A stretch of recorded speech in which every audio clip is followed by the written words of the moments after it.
Hi there, Glocal citizens. Welcome back to the podcast that inspires a borderless mindset around manifesting a new world. I am your host, Florence Adu, coming to you from London. Yes, folks, my time in New York has come to an end, and I am now in London on the way back to Ghana. So you'll be hearing a lot more of this African voices that you're used to hearing in the next few months. But before we get there, I have a wonderful treat that I'm able to bring to you here in London. I'm in an area that I've never been before, beautiful views inside and outside. And I was fortunate to meet this gentleman via another Glocal Citizens guest, Natasha Moore. I'll put in the show notes a link to her episode. But I'm really happy to host my guest. He is a serial entrepreneur and has served on boards and in the C-suite of fast growth technology companies since 2001. His experience includes AI, SaaS-based mobile and health technology companies. He has helped sell organizations to listed companies, including Microsoft and Nuance. He has been named one of the most powerful Black and BAME business people in the UK by the Powerlist and the Financial Times. Mr. Eric Collins, welcome to the podcast. Thank you, Florence, for having me. It's good seeing you. Yes, indeed.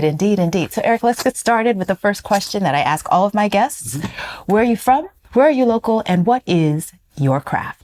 So I would say, I always like answering the question of where I'm from by saying that I'm from the American South. I believe that that is the sort of viewpoint that I take of the world that actually informs much of my life. Being from the South, having been born in Alabama and having grown up in Greensboro, North Carolina. So I was born in Tuskegee at a historically Black college and university, then known as Tuskegee Institute. And then I grew up in the shadow of North Carolina A&T State University, as well as Bennett College, the oldest Black women's college in the United States. So for me, the South has been very informative of the kind of person that I am.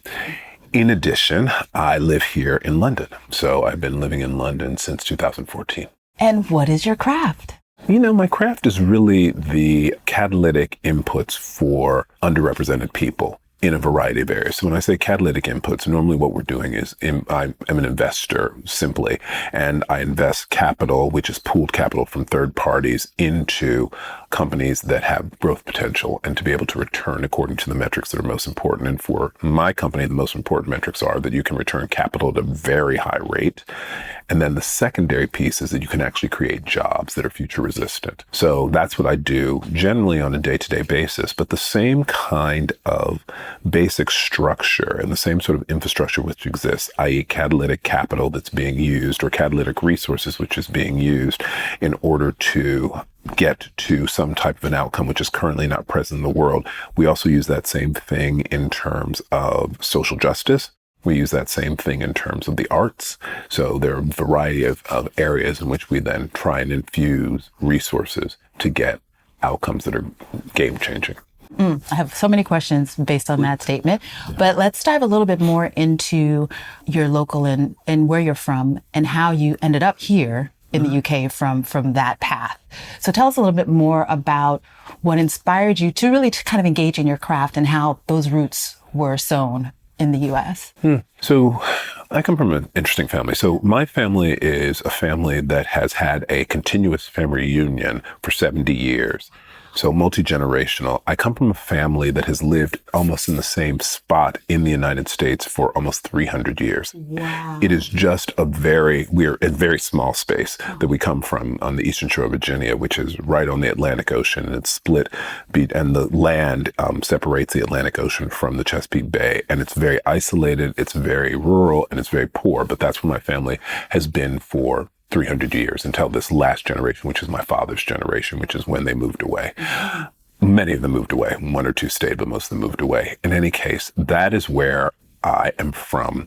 From that space, though, my father originates, and my father leaves that space in order to go to university and study, moving from the family farm to then study agriculture and become a botanist and get his PhD in plant physiology, and then to teach, and then to join a commercial organization that was a European company back in the 1970s. He was an executive for a Swiss chemical company out of Basel, Switzerland. So I have a father who, when I was a child, we were going to the airport to put him on a plane so that he can fly to Europe for his business meetings.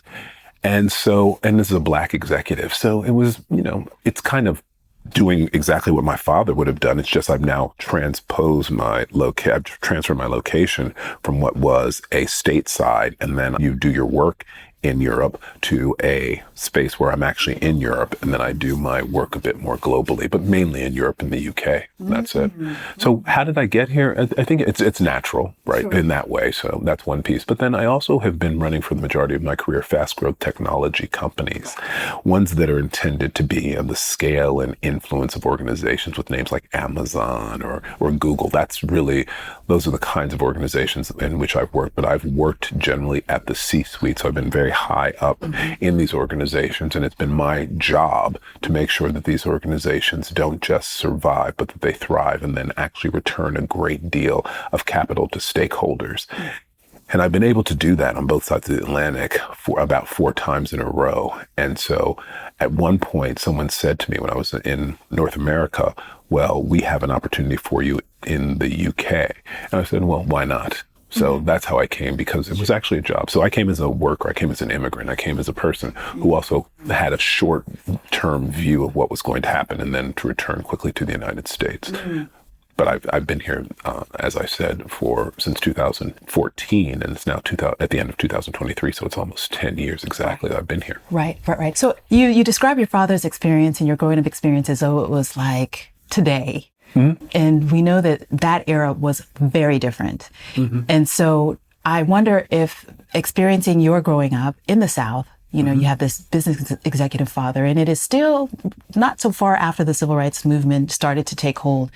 And so did you feel somehow sheltered from it? Did you live in it? So I'll give you an example. Because my family is Ghanaian, growing up in the U.S., I never felt like the burden of race in the same way that most Black Americans feel it. I got teased being the African child. You're above all of that. You are, you come from this, that, the other. So I never felt any kind of the inferiority that is kind of rampant in a lot of underserved, under-resourced, marginalized communities. So then you having that experience, and so how would you place that experience in your being able to kind of, I want to say navigate the U.S. in a different way? It's interesting. My existence, I would say, is replicated by, all the people with whom I grew up. It was an existence that centered around family, centered around, immediate family, extended family, and then chosen families. There was a church family, there was a school family, there was a neighborhood family. And all those families were very, all of these people are many of the people were individuals who had lots and lots of choices as to what they could do and where they could do it. And all of them made decisions to stay in the South. They believed that this is the space which is for us an authentic set of experiences. And this is a space where we can actually prosper and our children will prosper being here in the South, which I actually agree. There's a writer named Charles Blow who's written a book called The Devil You Know, the New York Times columnist. And it's about sort of why the Great Migration should be reversed and Black people should be moving back from other sort of spaces to the South, which is where you have an accumulation of wealth and other sorts of things. And there has been an infrastructure which exists for, Black activity and attainment. So, in some ways, my family was just an example of that. Having my mother and father having met, mom is not from a Southern family. She's from a Northern family, from Philadelphia. And so having met and married, then they immediately, as a young couple, moved to Alabama and, decided to have children. They, in the height of the civil rights, the hotbed of civil rights in the 1960s, early to late 1960s, and to be in Tuskegee, Alabama, which is, a small rural community. And it is an academic community, but sort of set in the middle of, very red Alabama. And, to spend all that time in those places, having to take literacy tests in order to vote, having to do, pay poll taxes and all that. But that was part of the fight, right? If you have some advantages, you take them to the fight, and then you exist within there. And then, of course, you're with all sorts of other academics, and you're with students who are, completely radical, I'm sure also. And my mother will tell the story that, she's pregnant with me and pregnant with my brother and pregnant with my sister. protester. And, they're marching and they're doing other sorts of things. So I've always considered Blackness to be a source of strength because I always think about other as being a sort of a consciousness that exists. And as that consciousness allows you to do things which are unavailable, and to look at situations in ways that others who are just, they're unwilling to necessarily view, because the prisms that you have and the sort of, multifaceted approach to viewing what a situation is, and therefore also thinking about problem solving sets and others, are very different if you're Black, and can be more robust if you're Black. You understand sort of how the world works, but then you can understand there are other ways in which we can make things happen. So I've always considered it a source of strength. And I would say that living in Black communities, going to Black churches, I didn't attend Black schools, but, like some population of Black students in each one of the schools that I attended, those were all things that I found to be great sources of strength. My parents were very much Black power, Black beautiful, all that. We're all those people, so it's not, I never felt, and, you're coming from an upper middle class existence. So, you're like, the world is, you can buy, you can sell, you can go, you can do, there's not a limitation in that respect. Makes a lot of sense. And I just find it so fascinating that your U.S. roots being that long, and that you have this 70-year running family reunion. That's amazing. And do you go every year? Oh, yeah. Oh, absolutely. It's something, my father is one of 9 children, and there is, so there are a lot of first cousins, and we do convene. The first cousins are the ones who now, the older generation's almost all gone. And I think there's only one of my father's sibling who's left. And so we now spend all of our time as the next generation, and then the generations behind us. So it's very much part of inculcating people into being a colonist. Right. I love that. What it means to be a colonist. Question, is that sign in your foyer from my aside from the family? Oh, yeah. So my uncle, who actually stayed in my family's from a place called Mashapongo, Virginia, which is named by, it's a Native American word, meaning like stinky water or stagnant water. But so it sounds very attractive, doesn't it? But my uncle, who is one of my father's older brothers, and one of his favorites was my godfather, and he ran a store. He ran a gas station, and he was a mechanic until about the 1980s, and then closed down the gas station, and it went from being Collins Texaco to being Collins Market. And the Coca-Cola signs were obviously part of what was, Coca-Cola wanted to make sure that you knew as you were driving down the highway. He had a store right on the highway. He's one of the few Black entrepreneurs who actually had a store, had highway frontage, which of course is a good thing to have because it causes people to stop and all sorts of people, and it's easy to access, et cetera, easy on, easy off. And so, that Coca-Cola sign, when my partner and I bought the store from my uncle some decades ago, and this was in the garage. And so we took it and we brought it to Europe with us. Wow. And it's been with us when we lived in Washington, D.C., and then we brought it to Europe also. Wow. So that's it. Okay. Yeah, it's always a reminder, but it also looks like an installation. It sort of looks like an Andy Warhol. Yes. So it's a thing. Indeed. I'll ask about art in a moment, but I want to get deeper into your why the where. So you said it was work that brought you to London, but we're really curious because you could live anywhere in London and you're here. So one is a little bit of how did you come to be living, working, and playing where you currently live, and in general in the UK specifically. Interesting. When you are a person who is in the financial advisory space, you're taking people's money, you're investing, and you're giving them return, there are certain places where you are expected to be. And in my opinion, it's the unexpected places where you find real inspiration. So being in Kensington, Mayfair, being in Chelsea, that's all very predictable. Being in East London, in a neighborhood that used to be sort of overrun with sort of organized crime, and was before that it was the docks. It was extremely kind of a masculine space, a very poor portion of London for a long period of time. And to live in a converted warehouse, it's all just not what people would expect. Most people would expect us to be living in one of the leafy sort of neighborhoods and, behind our gate and living, sort of a life like that. Yeah. But for us, it is and I guess this is also the way with my family all along, you are going to be in places where your existence actually adds something to the community. And when I say your existence, how you deploy your capital using the high street, that is actually a tiny little high street. Actually, if you look out the window, you can actually see to a thing called the Turk's Head, which is a pub.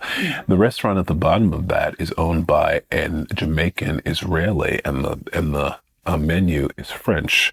Oh, Provençal. wow. Very interesting. So those are the sorts of things that you find in a certain type of a neighborhood. Sure. Then, so it's not as though we knew this when we came here. We just knew that it felt quiet. It felt leafy. It felt a little bit removed. It was not a place we'd ever heard of. Yeah. We'd always lived south of the river, and we'd always lived relatively central. This is still relatively central, but we chose the space because for us, it was a nice new adventure, like coming to London in the first place. So it was an adventure, and this adventure and these adventures always pay off, right? They might not pay off in the way that you think, but taking a little bit of the road less traveled, and that's the same way with investing, taking a little bit, and I invest in women and people of color generally in Europe and the UK. So taking the road less traveled is one where the adventure starts and adventures unfold in the most fascinating of ways. So that's one of the reasons why we're here. Okay. I love it. Okay, so you're trained as a lawyer. I did train as a lawyer. Right. And you are now in the innovation space. And I think lawyers generally, have flexibility to do and be many different things. And so did you practice? So you're always in the advising. So when I went to law school, I wrote a book recently called We Don't Need Permission, How Black Business Can Change Our World.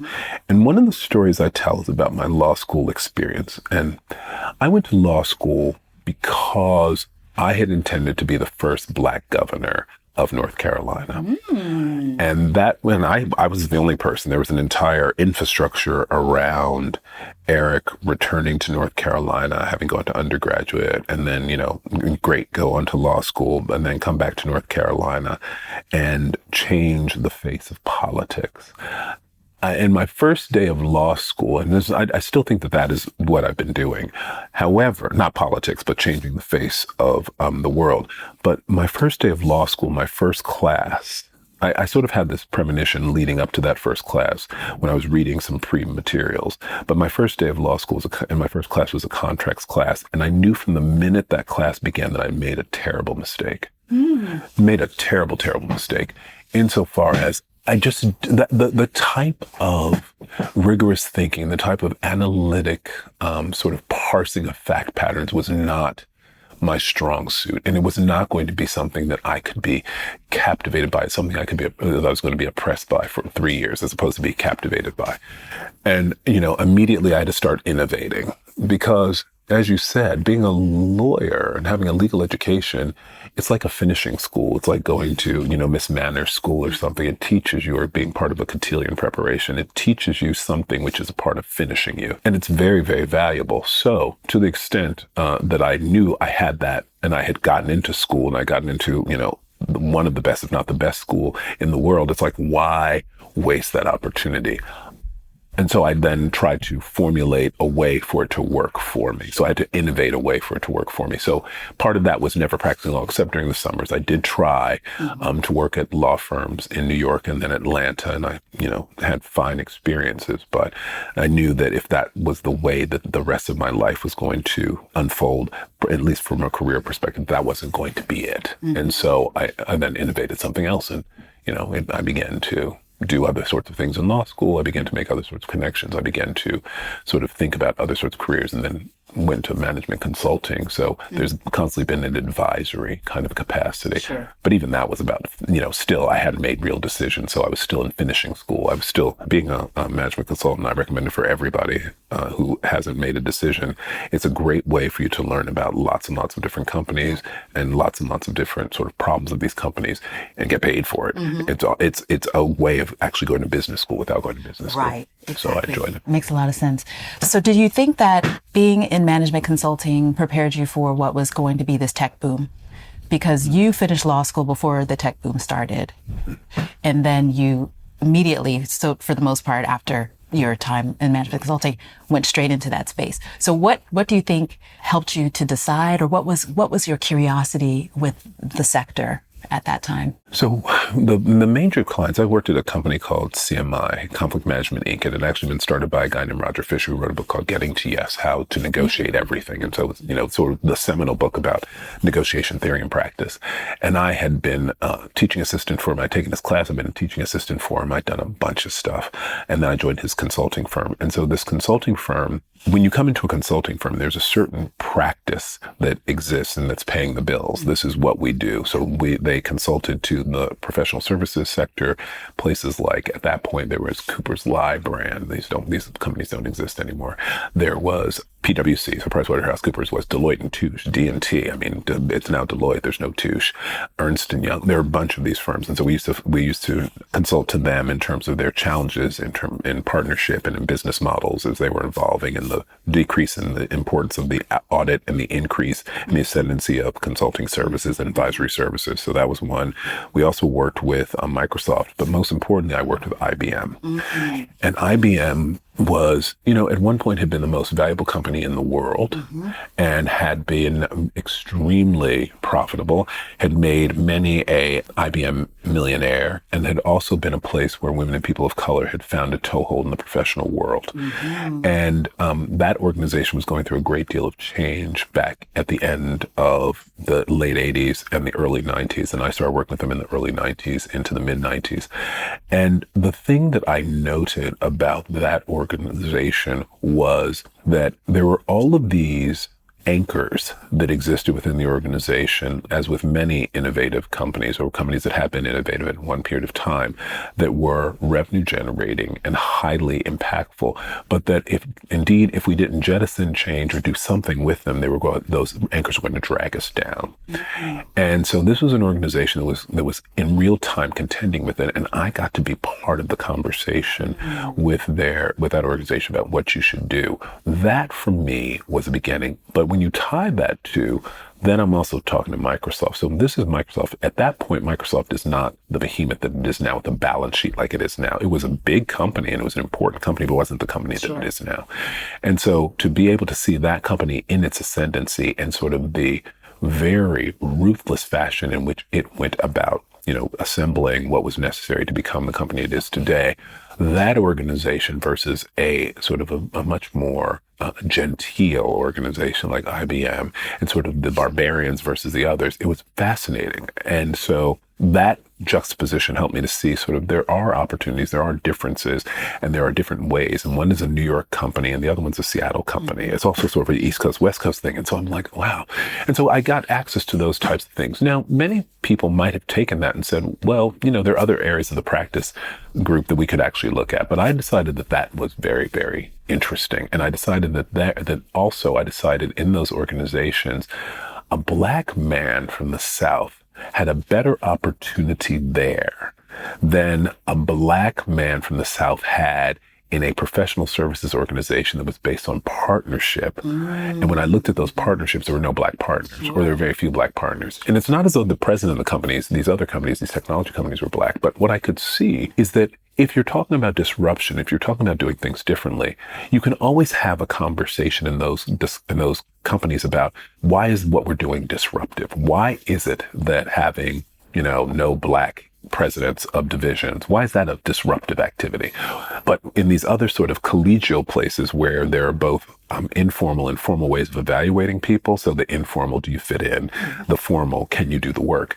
And where the informal becomes so very important in terms of progression. Whereas in these other spaces, I could see if you were in the sales organization and you had a sales target and you reach your sales target, now you might be assigned a bad territory, but if you reach your sales target, you get a certain sort of compensation. There's not this sort of inherent approach, which is based on how I think about you or how I feel about you, or at least there's less of it. Sure. So I said there's more opportunity to be disruptive in a disruptor than there is to be a disruptor in, something which is part of the status quo. Sure. And these organizations were definitely part of the status quo. And I think maybe I felt a bit of that at law school also, and my summers and the people coming, and people were coming to, at Harvard Law School, everyone would come and everyone wanted a Black lawyer. So it's not as though people weren't recruiting me. That's not the issue.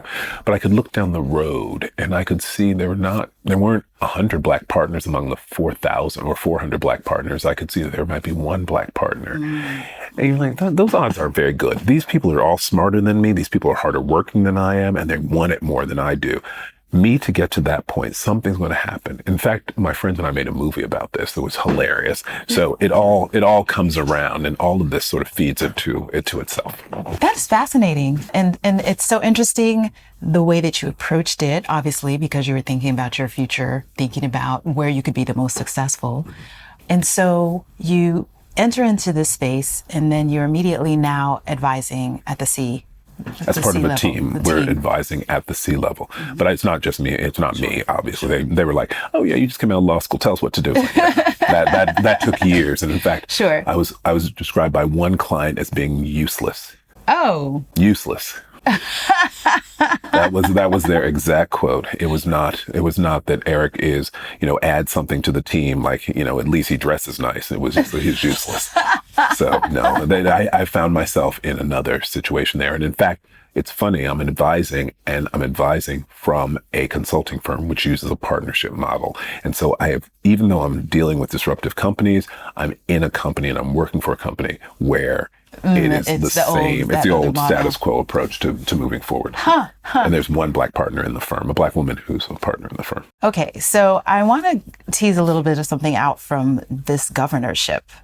Mm-hmm. Being the governor, to become the governor of North Carolina. Yes. So this kind of goes back to like inspiration, like policy. Where did that come from? Why was that a goal of yours? Or why were you kind of drawn into that potential path? So two things. I would say, I go back a little bit, that, talking to you about this and having then written this book, I've been in a position where I've had to reflect. So I'm not sure at the time, I'm pretty confident at the time as I'm moving through life, I'm not that deliberate. What I'm deliberate about is saying yes to a lot of things. And I'm deliberate to experimentation, and I'm deliberate about adventure. That's true. Sure. But in terms of sort of having a highly choreographed approach and sort of saying, by doing this, by doing that, I'm going to get to this point, little of that happened. I could say, if you get into law school, a state law school in the United States, or if you get into Harvard Law School, where should you go in order to get the most bang for your buck? You'll go to Harvard Law School. Mm-hmm. That I could make that determination. That was easy. Yeah. But to say then, should I actually practice law in North Carolina, New York, or Atlanta, it all felt the same. And I'm not sure, what would have happened in any of those situations. But the thing that the governorship, when I was growing up, I was called the governor at church. There's a minister, Reverend Otis L. Harrison, who was a minister of Shiloh Baptist Church, which is where we attended in Greensboro, North Carolina. It's an interesting church because 3 of the 4 young men who started the sit-in movement to integrate lunch counters in the South went to A&T State University. 4 of them went to A&T State University, and 3 of them went to this church. Their families, they had been raised in this church. So this was a church that was a hotbed of civil rights activity and agitation. And Reverend Harrison, when I came, was a minister. And Reverend Harrison was a wonderful community organizer and, was never interested in the material things. There were ministers all over the states who had private jets and all this other sort of stuff. His was, let's put the money back into, we did housing projects.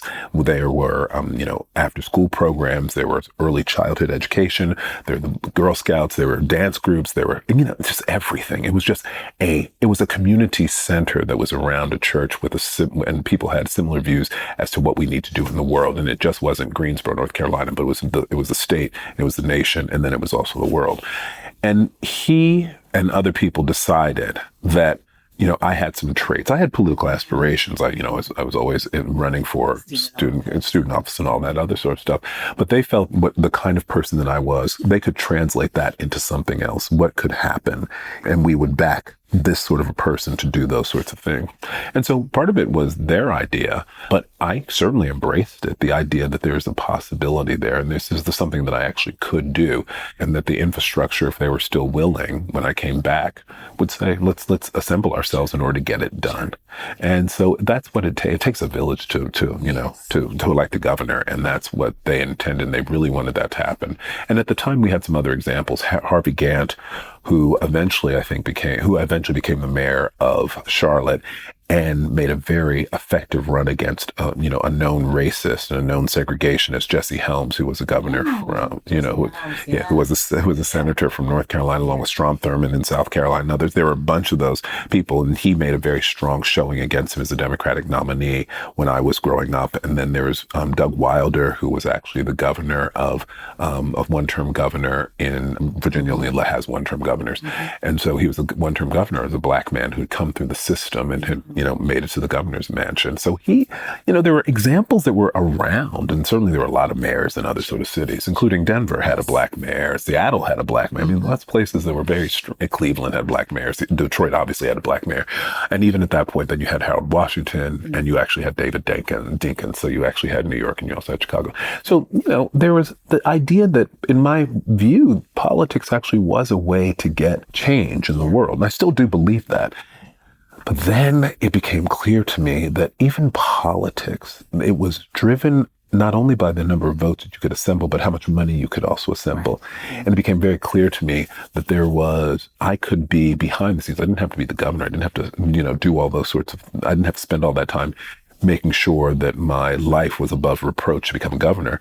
Instead, I start to look at things like, who's a very influential business person? Isn't Lee Iacocca very influential? He never was elected to an office. And then I keep going, and it's like, isn't Henry Ford, wasn't he very, and he never got elected to an office? Wasn't Getty and Rockefeller and the Vanderbilts? And they're still talked about, and they never got elected to any office. Some of their children did, et cetera. Maybe some of them actually did.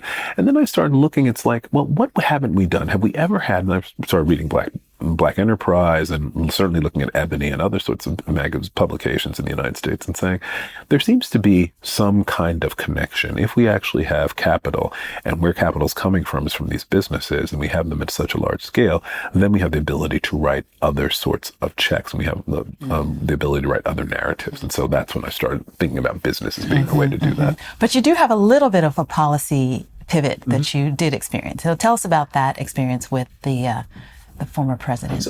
But in undergrad, I actually studied policymaking. So that was my. So I didn't study politics. I didn't do that. I studied a thing it was then called the Woodrow Wilson School, but that no longer at Princeton University. But so I studied public policymaking and domestic policymaking, and so that was part of what I actually spent some time in preparing myself to be governor.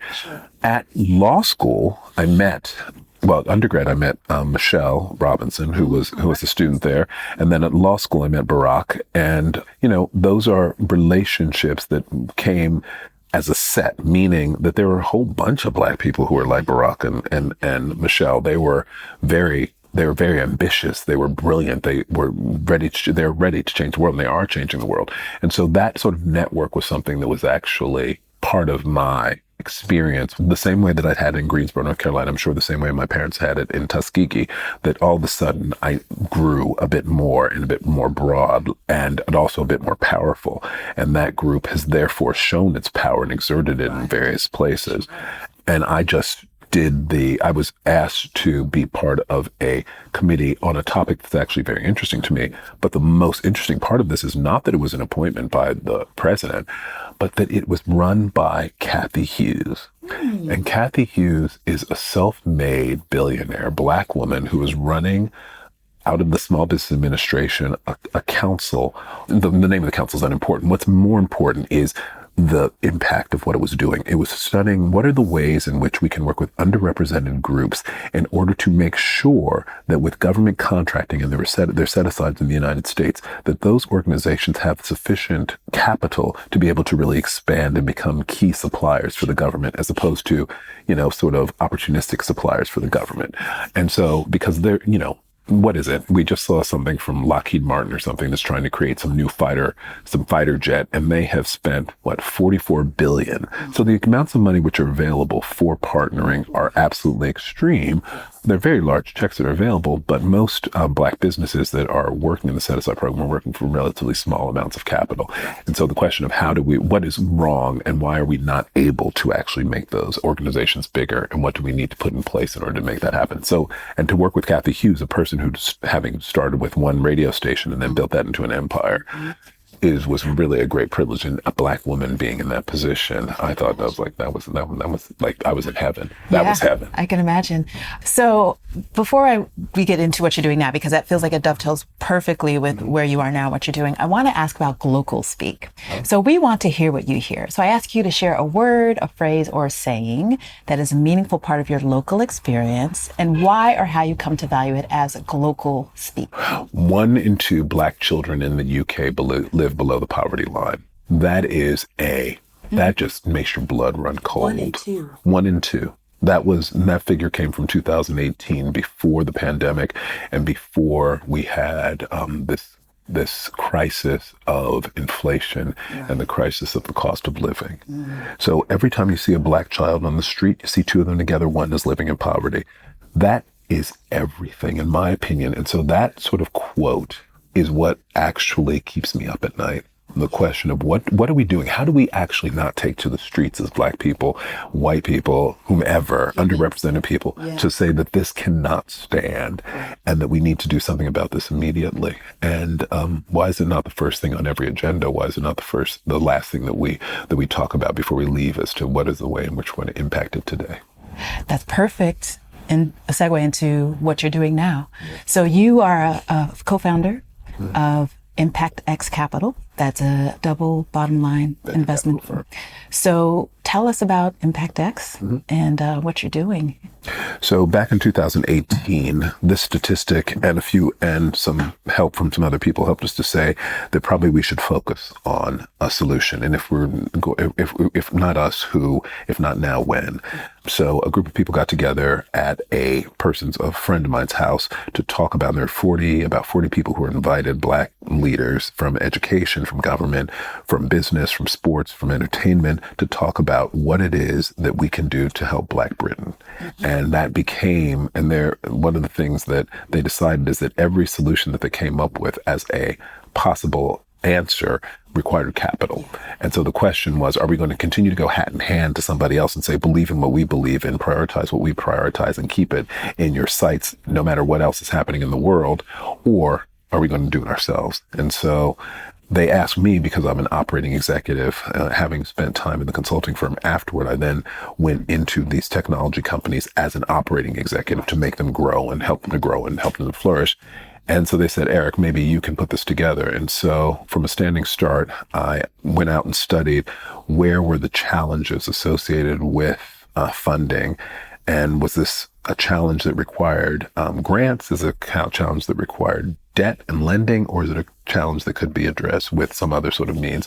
And I put forward the hypothesis that I believe the greatest impact could be made if indeed we invested in companies using venture capital as the means and try and grow companies of scale that would eventually get to rival some of the biggest companies you've ever seen, and in the process would actually create a great deal of wealth, not only for the immediate stakeholders, employees and founders and other sorts of things, but then shareholders, et cetera. And then indeed it would also create jobs that were future resistant. And if we did that, we would then have a change. And then within a short period of time, because the other thing is we can't take forever to do this, Black Britain could be improved. And we could address that concern. So that's how Impact X came about. We expanded the vision a little bit, not just to the UK, but to Europe.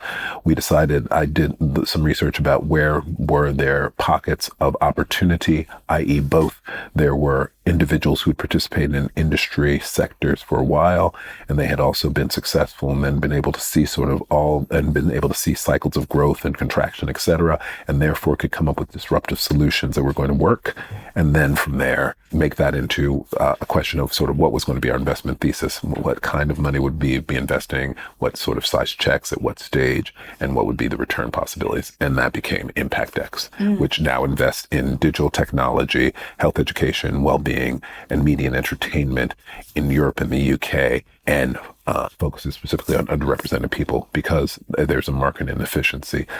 Proportionate capital doesn't go to women and people of color or to other underrepresented groups And so we take that market inefficiency as a great reason to recast as an opportunity, and we invest in that opportunity for market scale returns and then job creation. That's what I do. So the millions of dollars question. So your first bottom line is, of course, returns, right? Absolutely. And then the second bottom line is the impact. Job creation. Job creation. So that is the metric. So it is really about how many metrics. Okay. How many jobs do we create? And for women and people of color, we actually on a quarterly basis measure with our investment with companies in which we invest, which are called our portfolio companies. We ask them to tell us how many people of color and how has that changed from quarter to quarter. Sure. If there's ever a problem with it, we then sort of help them to come up with a plan to make sure they get back on the right track. So do you look at also kind of the turnover of the company's funds or revenues in communities, underrepresented communities? It's just the capital and the business doing the business. What we know is there are all sorts. There's been a great study called Give Black, which is about Black philanthropy. It's specifically focused on the UK, and it shows that Black people disproportionately use their capital in order to underwrite particular types of projects, which are Black projects. And it can be education, it can be church, it can be early childhood, whatever it is. And that money, when they have more, actually goes more toward Black organizations. So what we do know is that Black people tend to, and women tend to hire more Black people and women. They tend to promote more Black people and women. They tend to share with more Black people and women. And then when capital is available, they have a tendency to over-index in terms of then reinvesting in Black people and women. Okay. So indirectly, you're in that space. Wonderful, wonderful. As a media practitioner, I've, of course, done some research and watched some of your episodes of The Moneymaker. So how did that happen? How does that fit into the brand that is Eric Collins? I think it fits more into, so everything that I have done since about 2018 has really been about the brand that is ImpactX. Okay. So I'm allowed to do these things because they advance ImpactX. One of the things we noted is that if you are Kobe Bryant, if you are Jay-Z, if you are Serena Williams, you have the ability to access deals. You have the ability to access capital because you are famous and people want to be next to you and want to have money with you for particular reasons. And I'm sure all of which are good. When you are a emerging fund manager, the question of being known is important. So we made a determination that we had to get more well-known. And part of getting well-known was to speak on panels and do other sorts of things. And in time, people started to discover that we were around, not just entrepreneurs who needed capital, but then also funders. We've had now interesting institutional funders who now have joined us in our quest, but then also some other outlets. And a book was, Trans World, imprint of Penguin Random House wanted to sort of publish something. And so there was the book deal happened.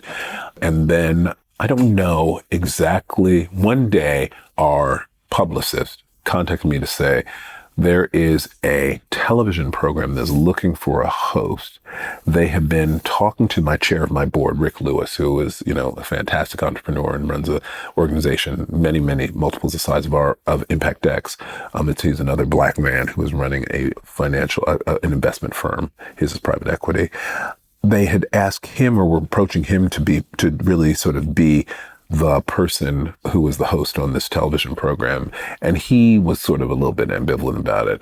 And then he recommended that I do it. That's how it happened. Okay. And so those two, and then I started to meet with the producers who had actually licensed a format from the United States, from NBC Universal, called The Prophet. Okay. This is a CNBC show. Sure. Yeah. It's the same show. Yeah. It's just done here in the UK, and they asked me to be The Prophet, and then they changed the name to The Moneymaker. So then I became The Moneymaker, and that's how it all came together. Okay. Yeah. But it fits because it shows people how ImpactX really thinks. Because when you watch the program, you see us dealing with companies we would never deal with at ImpactX, but these are small and medium-sized businesses in various parts of the country. We would do that. That's fine. We would do that. But they're in sectors and industries that we would not look at because they don't have the fast growth potential. And the premise of the program is that I will bring my money, but I'll also bring my ideas for transition and transformation to them. Plus, then I'll bring all of my connections to help make that transformation work because I want to get return on my money that is actually invested. And the show is not someone else's money. This is really my money that's going into this. And I'm like, this is my hard-earned money. So you have an incentive. The incentives are aligned for you to really be very effective in trying to make these organizations work. Sure. And so I did that show, and we did 4 episodes. And we we did it all during COVID. So when it was during lockdown, in fact, but because it was television and because that was considered a critical industry, I think it was Yes, called it a was. critical, then we made the show. Yeah. I would have never guessed based on, the way it whole, looked. I didn't see a lot of people with masks or Right. any of that stuff. So Oh, you should have seen me.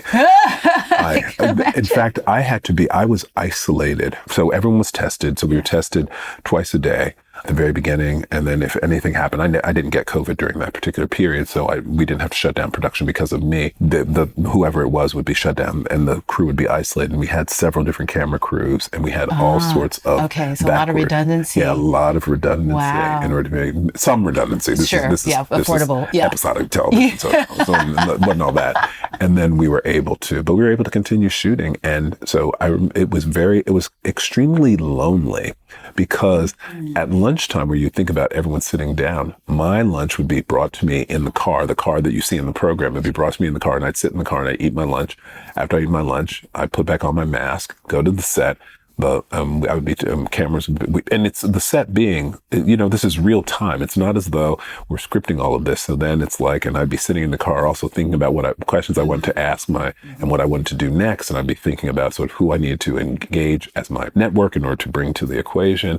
So all of that would be happening. And then, let's start filming, and then you film. And then you'd go to your hotel room. If we were staying overnight, your food would come on a tray and you'd sit in your hotel room until the next morning. Very isolating. It was very isolating. Yeah. Well, I'm sure it was an interesting experience nonetheless. Oh, definitely. It was a fantastic experience. I got a lot of thinking done. Yeah. Got a lot of thinking done. So speaking of thinking, let me ask you about a mindset hack. Mm-hmm. So what is your favorite or an innovative mindset hack, one that you can imagine, one that you know of, or one that you practice? Okay. The mindset hack that I practice, many people find this very odd, is every Sunday I go to church. And it's interesting because when I go to church for a variety of reasons. I love the community of church because for me, it's always been since the days of my youth. In college, I went to church. I was the head of the deacons in college. I went to church in law school. I've always gone to church. Sunday, I wouldn't know what to do if I wasn't in church. But I've always gone to these very quiet and sort of relatively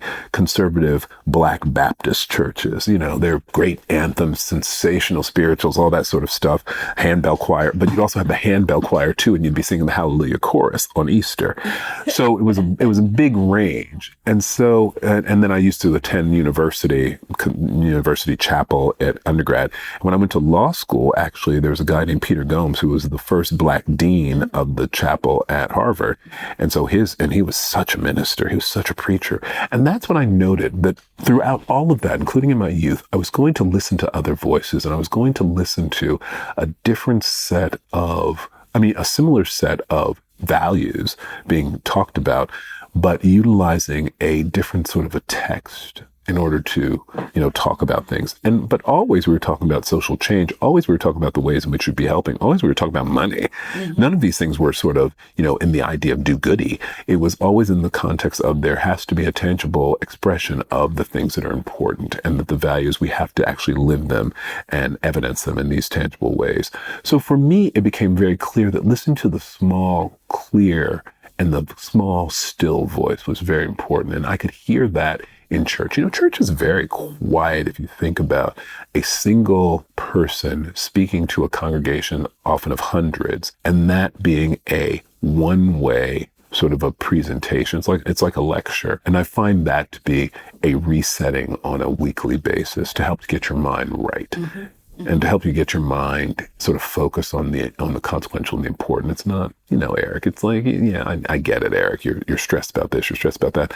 There are bigger things in the world than your stress. And in fact, if you really look, there have been a whole lot of advantages that have been accruing to you in order to help you to actually get over those sorts of things. And hopefully you'll be using those in order to help other people and focus on that help, not being so focused on you and your needs, but focus on other people and how their needs can be satisfied. So for me, that's exactly it. And then the other thing I do is I read a lot. And reading is very, very important. And reading fiction. Fiction is what I read. I don't read fact-based books. So I read fiction. I love fiction. So I'll get to asking you more about that. But I have one last kind of technical question to ask. And that is about AI. Artificial intelligence, yeah. Yeah. So coming from the tech space and now seeing this huge proliferation, how are you now, and you talk about future proofing, in the jobs that are created, how are you now seeing AI in the companies and advising them on how, because every company has to have some aspect of it. So how are you now seeing that? I know you can't be that prescriptive with your companies, or not, but right. But how are you seeing the use of it and the implementation of AI tools in business, being particularly for businesses of color, because we often are left behind when these things are happening? So the companies that we have backed, many of them have an AI component associated with them. Marshmallow, which is probably our best performing company, is using artificial intelligence and other things in order to be able to help people find the right priced insurance who are expats coming to the UK, and to be able to scrape the internet for sort of data that can then be associated with their applications to get them a decent premium.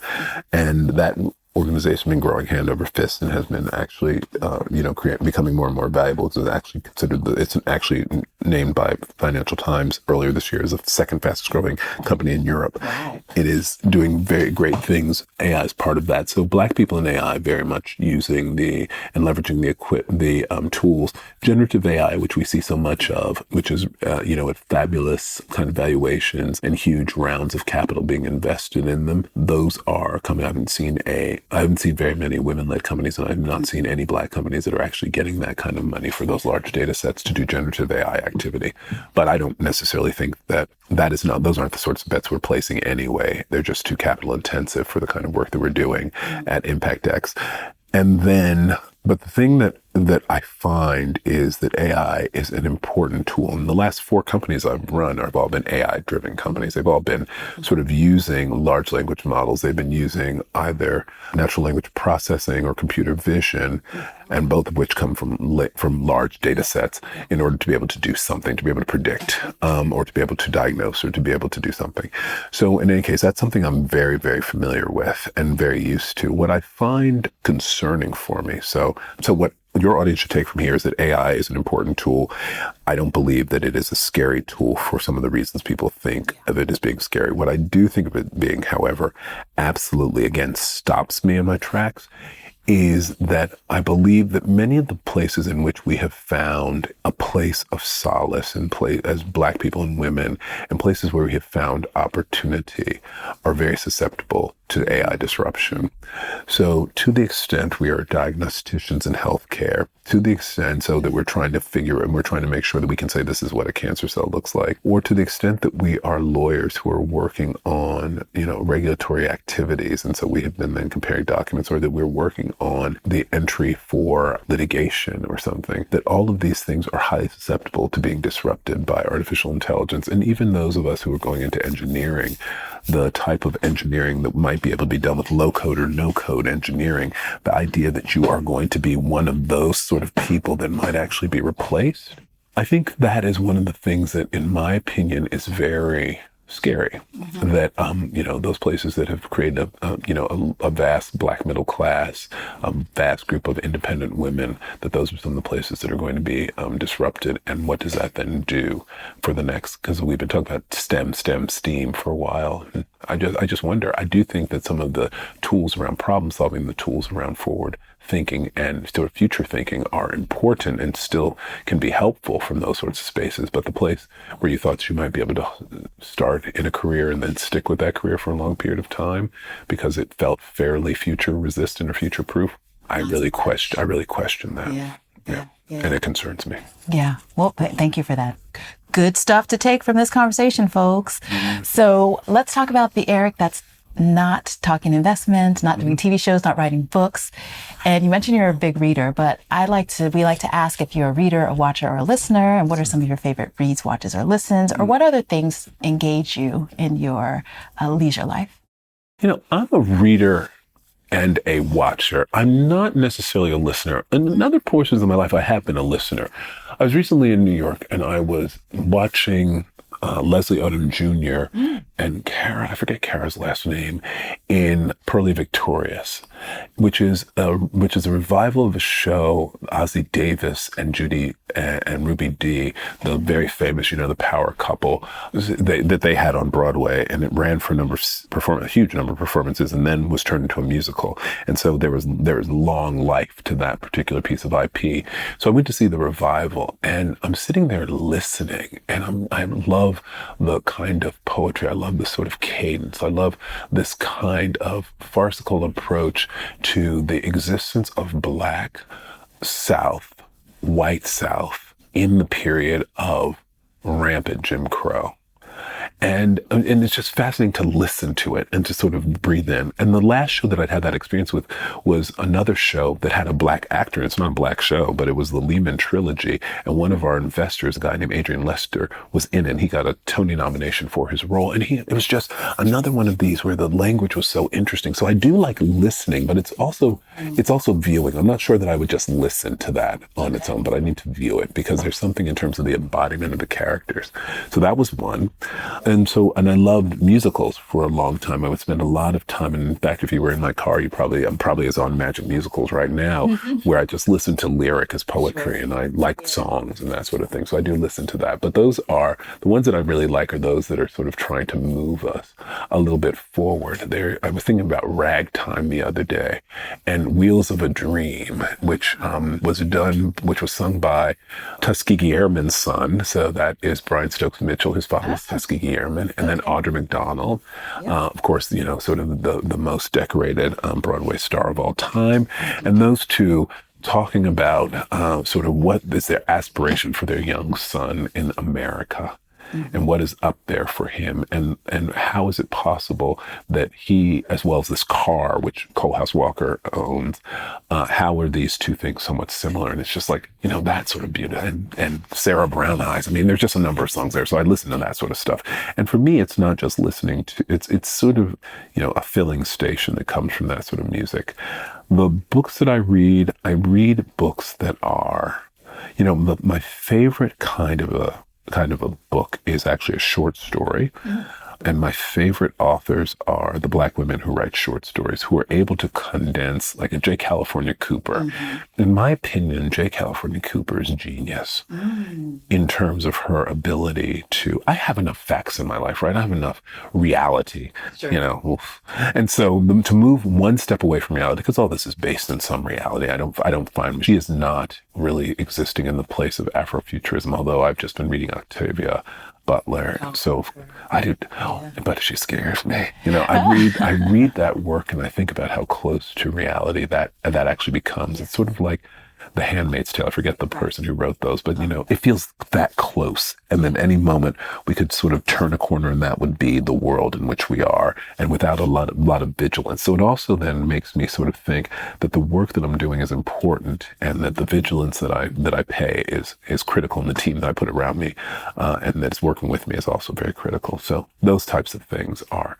But when I think about if I were to have something that was something I could consume, and then it would be a relaxing consumption, would be J. California Cooper. Those are going to be in the show notes, folks. And it's Margaret Atwood. Margaret Atwood, that's exactly it. The Handmaid's Tale, yes. Have you ever heard of Barbara McNeely? Who wrote Blanche on the Lamb, and sort of that sort of setup.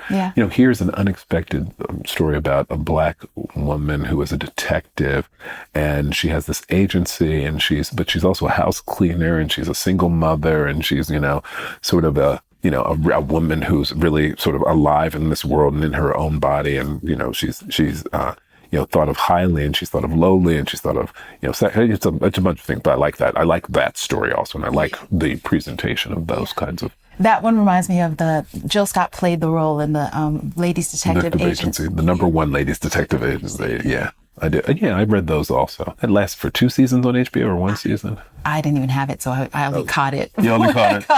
But I believe it was two seasons. Yeah. Okay, Eric, this has been so lovely catching up with you. I appreciate the time you've spent.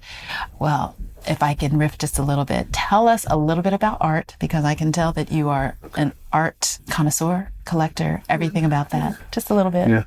Do you know what I would say? We are surrounded by art because there's another area in which there is not a proportionate investment. We under-index in terms of the investment in women and people of color in the art world. When you think about who are considered the classics and who are considered the most central piece of the canon, it's generally white men. And certainly Rothko and Motherwell and Judd and all those sort of people are Van Koons, and all these sort of people are very important. In Bradford, everyone's very important. However, the question of what should we be doing with our resources, the limited number of resources that we have in order to advance those sorts of practices so that women and people of color can actually continue, and as well as helping with the institutions that support them, as well as helping with the sort of artifacts that come from this. So, we spend a bit of time trying to figure out which artists we wish to back in terms of their careers. Only emerging artists. Once they get to a certain point, they have everything they need. There's no need for us. And so how can you be back catalytic to those careers? Then there are also institutions. There are art galleries. There are there are art festivals that are driven by women and people of color. We make sure that you buy from those sorts of spaces, also create a commercial relationship with them because capital is important, and then bring your friends into that same sort of discourse. Don't just do it yourself and sort of, quietly do it, but we do it, and try and encourage other people in the same direction so we can pool our resources. It's always about pooling resources. And then the final thing is, if people are going to enter the canon, we need the canon. The only way they can enter the canon is if we make sure in some ways that there are these artifacts from the kinds of things that they're doing. So we make sure that we help to underwrite scholarship and articles that are being written about people in reviews so that those things can actually outlast any particular art exhibition and or opening. And so those are the sorts of things. So what you see around you is, it's very powerful. And generally what we deal with here in the UK are women of the African diaspora. That's what we do. And lots of this work isn't by, but that's really our intention. And then we try and loan as much as we can and make sure that those people that we know who can write about and those people we know who can actually purchase are also part of the solution set. Wonderful. Yeah. Wonderful. So that's what you see. Wonderful. Wonderful. Eric, thank you so much. This has been wonderful. And as any last thoughts that you'd like to share with the audience before we sign off? I do think that, being a collective is so much more useful and interesting and long-term. It can take a while longer, but the momentum that's associated with being able to persuade other people that there is a vision that we can share and there's activity that we can do together is what really changes the world in the time frame that I'm interested in. I'm not interested in 50 years from now or 100 years from now. I'm interested in the next 5 years, having a very different discourse about what is the state of Black Britain and what is the state of the Black world. So that's what I'm looking for. Wonderful, wonderful. All right, folks, this has been another episode of the podcast. You can catch us Tuesdays at glocalcitizenspod.com or wherever you get your podcasts. Please do like, share, subscribe. Leave us a review. It helps others find great content on the internet. And as always, bye for now.